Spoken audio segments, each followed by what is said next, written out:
Okay, oh, there. I need to change a few things. I heard this is my practice one. Just go back to there and change a few things.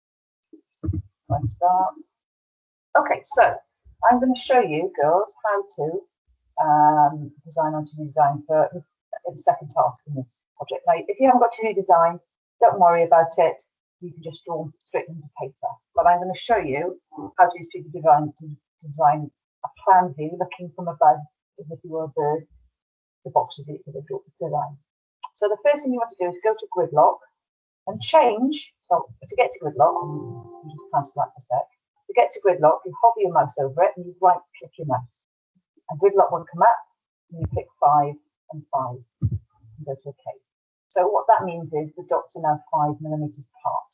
I'm going to zoom in like that, move up a little bit, and I'm going to use my lines button to draw straight onto the screen.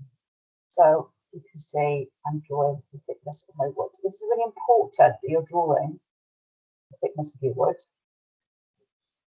So this is going to be, I think, a rectangular box.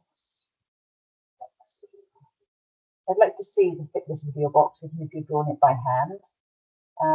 So I want to see how the bits of wood go together. That's what you're communicating here. Can you see how easy it is to draw and do the design so quick? Draw straight on there, like that. Now what that's showing me is I've got a piece of wood at the top, a piece of wood at the bottom to get my arrow button. I've got a piece of wood at the top, a piece of wood at the bottom, and 2 bits on the inside. So I can see how it's going to fix together. Now I want to put a partition in the middle, so I'm going to do that. So now what I'm doing here is I'm showing you that this partition actually cuts into slots on the top and bottom piece of the box. I'm going to take the delete button, delete part of an object between the 2 moves intersections. That would let me get rid of that line and that line.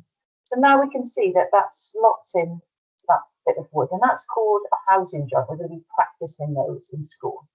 This wood joint, this one, and this one, it could be used with just hammer pins, 2 nails, fixing it together with glue. It could be using a cone joint. It could be screw fixing. It could be hidden dowel, and we'll be practicing all those wood joints later.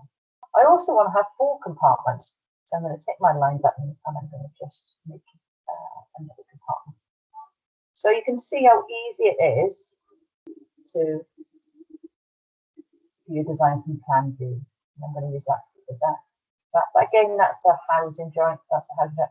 And this is called a cross halving. So if I get rid of that, it's going to slide together in 2 parts with a slot in the middle. Don't need to worry too much at the moment about the wood joints.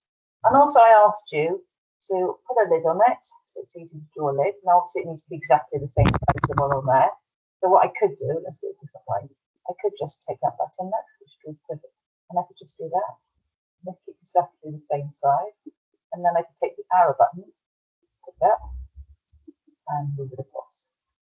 When you're drawing, make sure you've got the gridlock on. That is gridlock on. And now I can put a pattern on that. You know how to do that. That would be engraved into the top of my box. So that's an easy way of drawing in 2D design. If you haven't got 2D design, don't worry about it. You just draw it straight onto paper. But make sure you show the thicknesses and how you think the partitions are going to be. Okay, I'm going to stop sharing. I'm going to stop recording. And hopefully we'll be able to watch the video when we back.